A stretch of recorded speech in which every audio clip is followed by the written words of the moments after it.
Hey there, Red Hawk Nation. Today is Tuesday, December 15th, and I'm Cooper Ragle, today's Daily Update, brought to you by Wingspan TV. Shakespearean works and plays are some of the most analyzed pieces of literature in English classrooms today, and that hasn't changed with the new learning environment for seniors. WTV's Shrey Tiwari takes a closer look. The tragedy in Macbeth has been a very popular text for literature teachers. However, with this year's virtual academy, educators have had to adapt the way they teach the content, while still keeping the magic of breaking down the text alive. Well, it's a lot different for me. One of the things that I really love about teaching Shakespeare is the movement of it. And so when I teach plays, I typically, have students getting up, acting out scenes, acting out, even reading aloud, say even from your desk, doesn't translate super well into the environment of like a virtual environment. So it has been a challenge to figure out new ways to get kids engaged in it. Yeah. Even then, Evans has adapted some of her old teaching techniques to make sure that content is fully understood. So the way that I've approached Macbeth, and this part is kind of similar to in class, but I do always like to show it just because it's a play, it's meant to be watched. And so I think there's a lot of value in seeing how it's staged, and then oftentimes showing like different stagings and different clips of, various productions. With senior PANAV LADHA,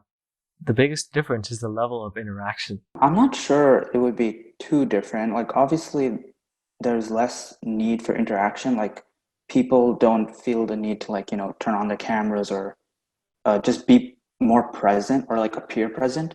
But it should be more or less the same. I think the main difference is the not being able to just being more reserved and not asking as many questions as you would in person, because maybe you're afraid to interrupt someone or something like that, which is something which people on virtual think more about. Still, Evans has some tips and advice for upcoming juniors and sophomores who may be looking ahead and planning for this class. Yeah, I think just with Shakespeare, number one, don't be afraid of it. Don't have preconceived ideas that you're not going to understand it, or it's too hard, or it's too old. I would say try to read it. It's almost like studying a foreign language. If you don't try to read it for yourself and you just rely on a No Fear Shakespeare or a translation, you're missing the beauty of it. And so, that you just take the time with it because the more you read it, you find it's not that hard to read, and then it's really rewarding. Reporting for WTV, I am Shrey Tiwari. With schools adopting changes to suit the current circumstances, outside of school programs are doing the same. WTV's Johnny Anderson has a story. After clearing the first and second rounds of all region auditions, students are moving forward and are hard at work preparing for their area choir auditions from January 2nd to January 6th. Choir recently had our second round of auditions for the all-state process. The kids had to submit another recording of 3 different songs this time, and of the top 15 from the first round, they chose 5 from each voice part to go on to the final round, which is area. And we had 3 students advance to the final round. Megan Guidry was first chair soprano 2, KAMARRI ASKEW was second chair alto 2, and Nikita Dom was third chair alto 2.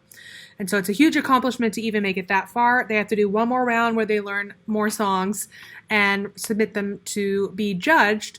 And basically how this will work is the top 5 from 4 separate regions will compete against each other. So the top 20 in each voice part will compete, and they will take the top 8 from those to make the all-state choir. So it's a huge accomplishment to make it to the area round. And then this is the last step. If they are in the top 8 of their voice part, they are in the all-state choir.